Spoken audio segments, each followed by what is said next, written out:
Welcome to the Know, I'm Mica. And I'm Gus. It's the fake game apocalypse. Game apocalypse? Fake game? For Game Apocalypse. For Game Apocalypse, that one. We've seen Valve take down shovelware from Steam before, but this might be the biggest one-day removal of games in the history of the almighty PC gaming platform. It's another example of Valve trying to get rid of junk games on Steam so that players won't get ripped off by developers who might just be looking for a quick buck.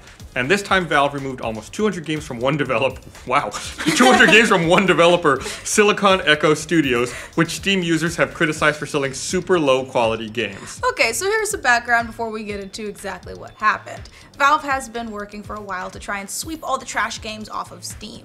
In recent years, it has been deluged with a flood of low quality games, and so Valve has made some moves to try and combat them. One of its biggest efforts came earlier this year when Valve got rid of Greenlight and rolled out Steam Direct. Under Steam Direct, developers can launch a game after filling out some paperwork and then paying a $100 fee. By comparison, the Greenlight program depended on users upvoting new games that would be submitted to Valve for consideration.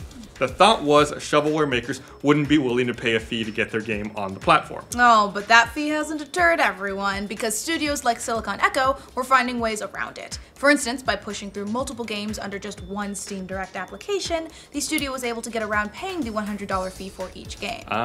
And so the shovelware kept rolling. One YouTuber, Sid Alpha, did some research into Silicon Echo, which has allegedly also sold games under the name Zonatron Productions. All right. And based on what Sid Alpha found, that company is making a bunch of games. It put out 86 titles in July and August, which was at least 10% of all games released on Steam during those 2 months.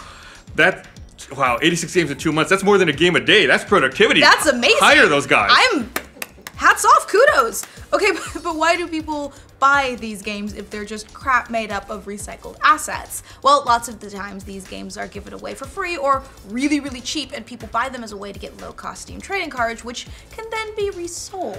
Okay, if you're not familiar with the cards, they're virtual collectible items that people get while playing certain Steam games. Customers can sell the cards on the Steam community market, sometimes for really low amounts like 25 cents or so, but if you have a bunch of them, that can add up. Needless to say, Valve took note of this practice and hates it. A few months ago, Valve said that some developers were releasing what they called fake games and giving away many thousands of game keys to bots, which in turn play those games to unlock trading cards. Okay.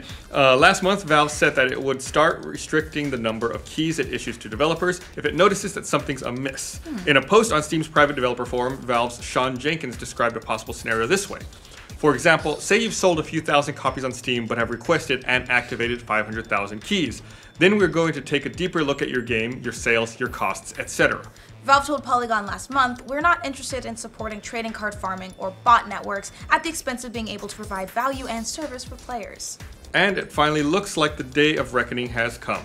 This isn't the first time that Valve has taken down shovelware games, but it's one of the biggest cases that anyone can remember. Apparently, Silicon Echo's entire library has been removed from Steam, and while you can still play their games if you own them, you can't collect trading cards from them anymore. In a statement to Polygon, Valve said it discovered that one person was mass shipping nearly identical products on Steam that were impacting the store's functionality and making it harder for players interested in finding fun games to play. The developer was also abusing Steam's keys and misrepresenting themselves on the Steam store. As a result, Valve removed all those games and ended its business relationship with the person. It went on to say, "The Steam platform is open, but we do ask developers to respect our customers and our policies. Spamming cloned games or manipulating our store tools isn't something we will tolerate. Our priority is helping players find games they will enjoy playing." So yeah, it looks like Valve came down hard this time. And while getting rid of fake games is never an exact science, it's nice to see Valve finally taking some corrective measures against the worst offenders. And apparently Silicon Echoes is going to have to think of some other silly name now to sell their fake games under. Zonatron Echoes. There you go. What do you guys think of Valve getting rid of nearly 200 so-called fake games? Let us know in the comments. And for all of your game news, fake or otherwise, be sure to like this video, and if you're new around here, subscribe to the Know. For all your news about chicken assholes, like and subscribe to the Know.